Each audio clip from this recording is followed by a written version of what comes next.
Bismillahirrahmanirrahim. Assalamualaikum warahmatullahi wabarakatuh. Perkenalkan, nama saya Aristiono dari Institut Agama Islam Az-Zaitun Indonesia, Prodi Hukum Ekonomi Syariah, semester keempat kelas A dari Fakultas Syariah. Ya, di sini saya akan mempresentasikan materi ilmu mantik mengenai bentuk-bentuk kias, yaitu bentuk yang ketiga dan bentuk yang keempat. Yang pertama, kias bentuk yang ketiga. Kias bentuk yang ketiga ialah kias yang had awsatnya, atau sesuatu yang diulang-ulang dalam dua qodiyahnya itu menjadi maudu atau subjek dalam muqaddimah sugro dan kubronya. Kita lihat contohnya. Ahmad itu anak yang baik. Ahmad selalu disayang sama orang tuanya. Nah, kesimpulannya, jadi anak yang baik akan selalu disayang sama orang tuanya. Nah, kata Ahmad di sini itu termasuk had awsat atau sesuatu yang diulang-ulang dalam dua qodiyah dan menjadi subjek pada keduanya. Nah, maka kias tersebut termasuk kias bentuk yang ketiga. Nah, untuk syarat-syarat penarikan kesimpulan kias dalam bentuk yang ketiga, yaitu yang pertama, adanya ijab atau positif dalam muqaddimah sugro. Jadi untuk kalimatnya di sini itu positif untuk muqaddimah sugronya, yaitu pada qodiyah yang pertama. Nah, yang kedua syaratnya yaitu kuliah pada salah satu atau kedua muqaddimahnya. Nah, maksudnya di sini itu antara muqaddimah sugro dan muqaddimah kubro itu salah satu kalimatnya itu umum, atau bisa jadi keduanya itu sama-sama umum. Nah, dari syarat-syarat tadi itu didapat kesimpulan nih pada kias bentuk yang ketiga, yaitu yang pertama, muqaddimah sugro dan muqaddimah kubronya itu berupa mujabah kuliah atau kalimat umum yang berbentuk positif, sedangkan natijahnya atau kesimpulannya itu berupa mujabah juz'iyah atau kalimat umum yang berbentuk khusus. Kita lihat contohnya. Setiap orang yang menganiaya itu merusak hak orang lain. Semua orang yang menganiaya itu mengakibatkan keburukan. Nah, kesimpulannya, jadi sebagian orang itu merusak hak orang lain dan mengakibatkan keburukan. Nah, pada kode yang pertama ini termasuk mujabah kuliah, karena di sini ada kata setiap. Setiap di sini itu mewakili kata umum atau kuli. Jadi kode yang pertama itu termasuk mujabah kuliah. Nah, untuk yang kode yang kedua juga termasuk mujabah kuliah, karena di sini ada kata semua. Semua juga mewakili kata umum atau kuli. Jadi kodiah yang kedua itu termasuk mujabah kuliah. Nah, pada natijahnya atau kesimpulannya ini termasuk mujabah juz'iyah. Kenapa? Karena di sini terdapat ada kata sebagian. Kata sebagian itu mewakili kata khusus atau juz'i. Jadi natijahnya ini termasuk mujabah juz'iyah. Ya, pada kesimpulan yang kedua, muqaddimah sugronya berupa mujabah kuliah, muqaddimah kubronya berupa salibah kuliah, sedangkan natijahnya atau kesimpulannya itu berupa salibah juz'iyah. Kita lihat contohnya. Semua orang yang menolong di jalan Allah akan mendapat pertolongan. Tak satupun orang yang menolong di jalan Allah itu mengalami kekalahan. Jadi, sebagian orang yang mendapat pertolongan di jalan Allah itu tidak mengalami kekalahan. Kita lihat di kode yang pertama. Nah, kode yang pertama ini termasuk mujabah kuliah, karena di sini terdapat ada kata semua yang mewakili bentuk kalimat yang umum.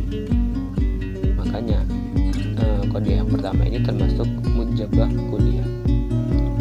Nah, untuk kode yang kedua ini termasuk salibah kuliah, karena di sini terdapat ada kata tak yang mewakili bentuk kalimat yang negatif, dan ada kata satu pun yang mewakili bentuk kalimat umum.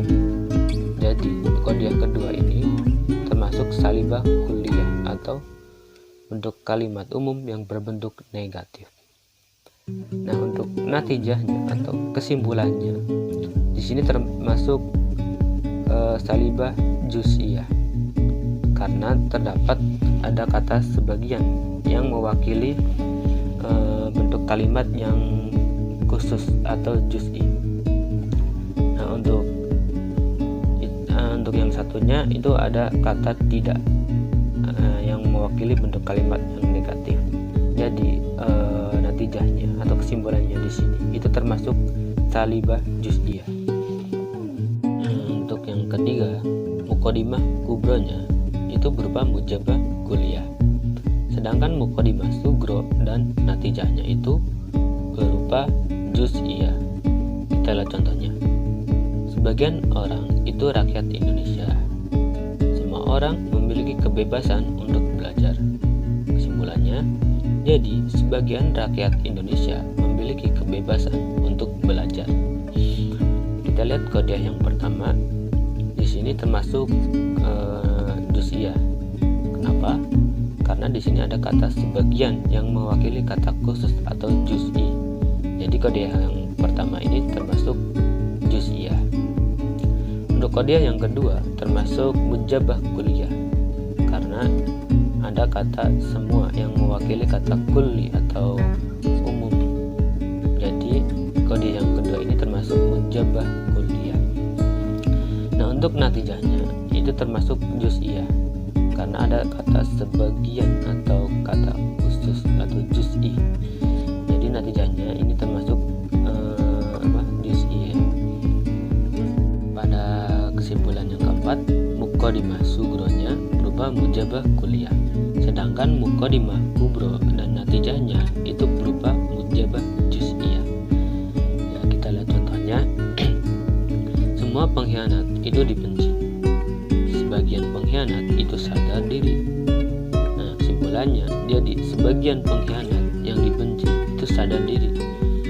Pada kode yang pertama itu termasuk mujabah kulliyah karena di sini terdapat kata semua yang mewakili kata umum atau kulli. Untuk kode yang kedua itu termasuk mujabah juz'iyah karena terdapat kata sebagian yang mewakili kata khusus atau juz'i. Nah, untuk natijahnya juga termasuk mujabah juz'iyah karena terdapat kata sebagian atau juz'i atau kata khusus. Ya, pada kesimpulan yang kelima, muqaddimah sugronya berupa mujabah kulliyah, sedangkan muqaddimah kubro dan natijahnya berupa salibah juz'iyah. Kita perlu ingat lagi kalau salibah itu bentuk kalimat yang negatif. Nah, pada contohnya, semua binatang itu bergerak. Sebagian binatang itu bukan manusia. Kesimpulannya, jadi sebagian yang bergerak itu bukan manusia. Pada kode yang pertama itu termasuk mujabah kulliyah karena di situ terdapat kata semua yang mewakili kata umum atau kulli. Nah, untuk kode yang kedua itu termasuk salibah juz'iyah. Ingat, salibah itu bentuk kalimat yang negatif. Nah, di sini mengapa dikatakan salibah juz'iyah pada kode yang kedua? Karena terdapat kata sebagian atau kata yang mewakili kata khusus atau juz'i dan juga kata bukan yang mewakili bentuk kalimat yang negatif. Nah, untuk natijahnya atau kesimpulannya di sini juga termasuk salibah juz'iyah karena terdapat kata sebagian yang mewakili bentuk kata khusus atau juz'i dan juga kata bukan yang mewakili bentuk kata kalimat yang negatif. Pada kesimpulan yang terakhir pada kias bentuk yang ketiga, yaitu muqaddimah sugro berupa mujabah juz'iyah. Muqaddimah kubronya berupa salibah kulliyah, sedangkan natijahnya berupa salibah juz'iyah. Ya, ini yang paling kompleks ya. Untuk contohnya sendiri, sebagian orang Indonesia itu orang Sumatera.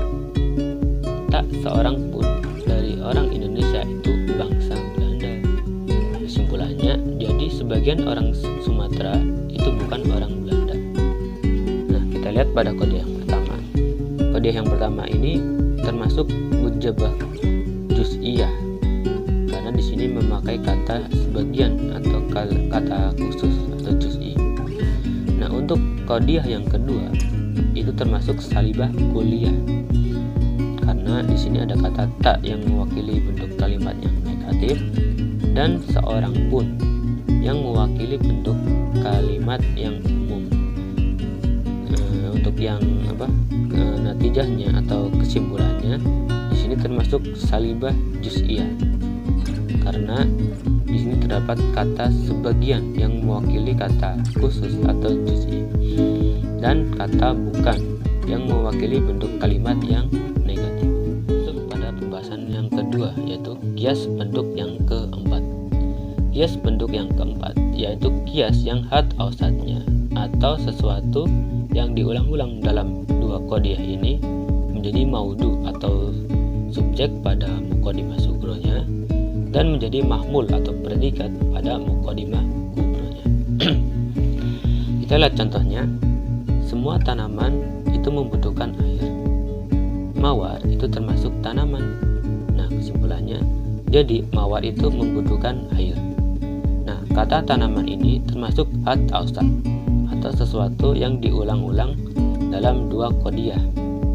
Namun perbedaannya, untuk kata tanaman pada kodiah yang pertama ini menjadi subjek, sedangkan kata tanaman pada kodiah yang kedua itu menjadi predikat atau mahmud. Nah, pada kias yang seperti ini itu termasuk kias bentuk yang keempat. Ya, selanjutnya yaitu syarat-syarat penarikan kesimpulan pada kias bentuk yang keempat, yaitu sebagai berikut. Yang pertama, apabila tidak terdapat mujabah juz'iyah pada muqaddimah sugro, maka di dalamnya tidak diperbolehkan mengumpulkan salibah dengan juz'iyah. Maksudnya di sini kita itu tidak boleh menggabungkan kalimat negatif dengan kalimat khusus di dalam kias tersebut jika pada muqaddimah sugronya itu tidak terdapat mujabah juz'iyah. Nah, untuk syarat yang kedua, apabila terdapat mujabah juz'iyah pada muqaddimah sugro, maka wajib terdapat salibah kulliyah pada muqaddimah kubronya. Maksudnya jika ada kalimat khusus yang positif pada muqaddimah sugro dalam kias tersebut, maka harus ada kalimat khusus yang berbentuk negatif pada muqaddimah kubronya. Ya, dari syarat-syarat tersebut didapat kesimpulan kias bentuk yang keempat yaitu sebagai berikut. Yang pertama, muqaddimah kubro dan sugronya berupa mujabah kulliyah, sedangkan natijahnya itu berupa mujabah juz'iyah. Kita lihat contohnya. Semua penganiayaan mengakibatkan kerusakan. Semua orang yang merusak hak-hak manusia disebut penganiaya.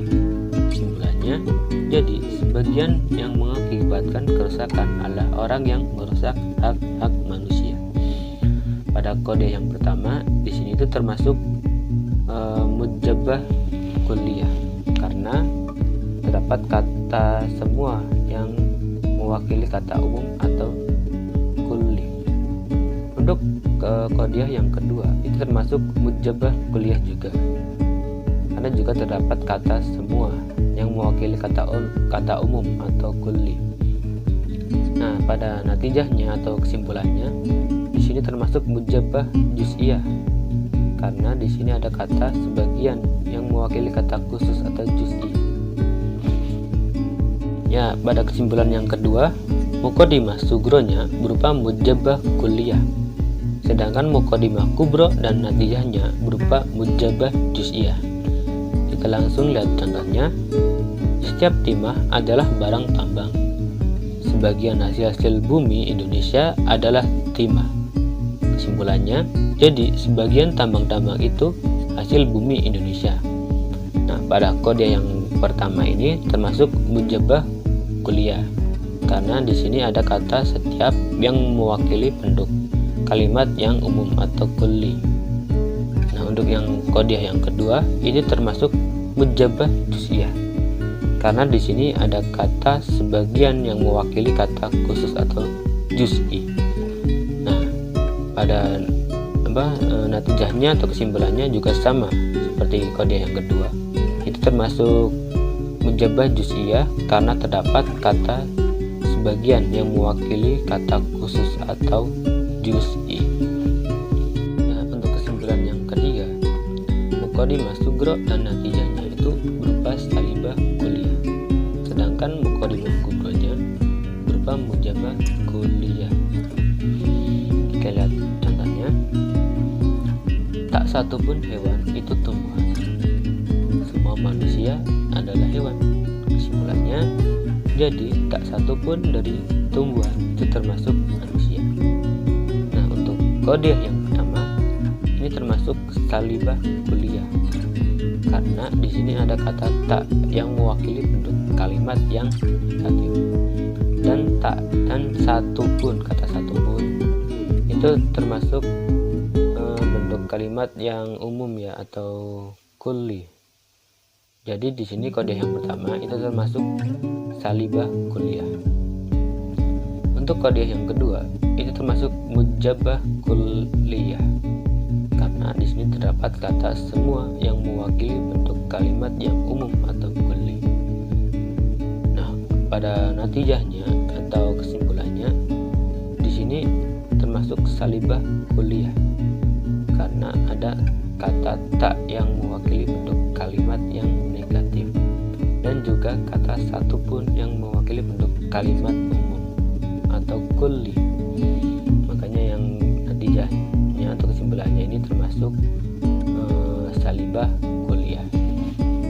Kesimpulan yang keempat, muqaddimah sugronya berupa mujabah kulliyah, muqaddimah kubronya berupa salibah kulliyah, sedangkan natijahnya berupa salibah juz'iyah.